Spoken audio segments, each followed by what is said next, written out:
Mom and Dad promised I could live with you. I sipped my water and replied, That's awkward. I sold the house last Friday, to a couple. The fork slipped from her hand. The room went silent, like someone had cut the power. She blinked at me, expecting a laugh. But I wasn't joking. That was the night my revenge reached its crescendo. And it started, like all betrayals do, with trust. Growing up, she was the favorite, the golden child. While I studied late into the night, she slipped out windows and came home drunk. Mom would tuck her in, whisper, "She's just young, let her be." Meanwhile, I was the responsible one, the reliable one, the one who cleaned up every mess she left behind. When Dad left, I became the backbone. Bills, mortgages, repairs. The house wasn't just a building, it was my fortress, my burden, my proof that I could hold everything together when they couldn't. And maybe I believed that counted for something. But last year, I overheard it. Her voice, laughing over the phone. "Don't worry, Mom and Dad already said the house is basically mine. He'll never kick me out." My house, the one I'd sacrificed everything to keep, reduced to a casual promise they made behind my back like I was some tenant overstaying my welcome. I didn't confront her, not then. I played dumb. Let her think I was blind. Inside, though, I made a decision. If they thought I'd roll over, they'd choke on their mistake. I started small, stopped fixing her car when she forgot oil changes, stopped covering late bills she swore she'd pay. Let her feel the edges of reality without my cushion. Meanwhile, I planned, because revenge, when done right, is quiet, slow, surgical. The deed to the house was in my name alone. Years of paperwork and sacrifice had secured that. I didn't brag about it. I let them believe what they wanted. And while she decorated her bedroom like it was permanent, I was already drafting contracts.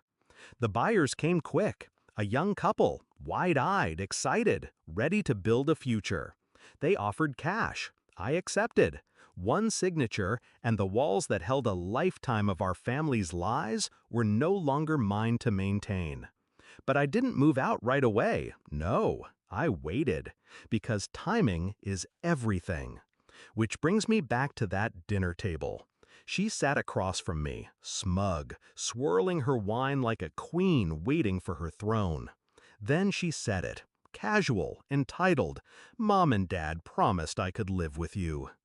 I took a slow sip of water, cool, measured. Then I set the glass down and dropped the knife. "That's awkward," I said. "I sold the house last Friday, to a couple, lovely people, moving in next week." Her face drained. My parents froze.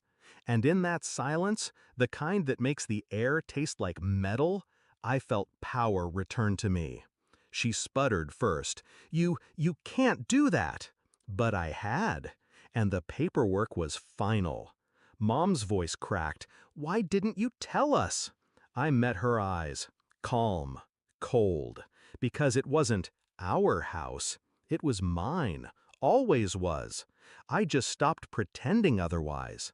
Their mouths moved, but no sound came out. And that's the beauty of truth. It doesn't need to be shouted. Whispered, it shatters harder. The fallout was immediate. My sister had no plan, no backup. She'd built her future on the illusion that I'd keep carrying her. My parents had banked on me being predictable. They were wrong.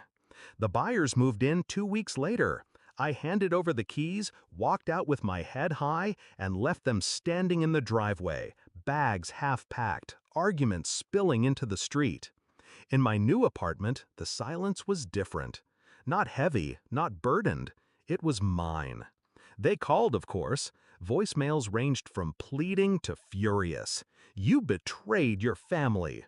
Funny, I thought. That's exactly what they did to me. Here's what they never understood. I wasn't addicted to being needed. I was addicted to being respected. And when they stripped me of that, I stripped them of the foundation they stood on. That night at the dinner table was more than revenge. It was a declaration. I'd spent years swallowing bitterness, waiting for validation. But when I sold that house, I realized something.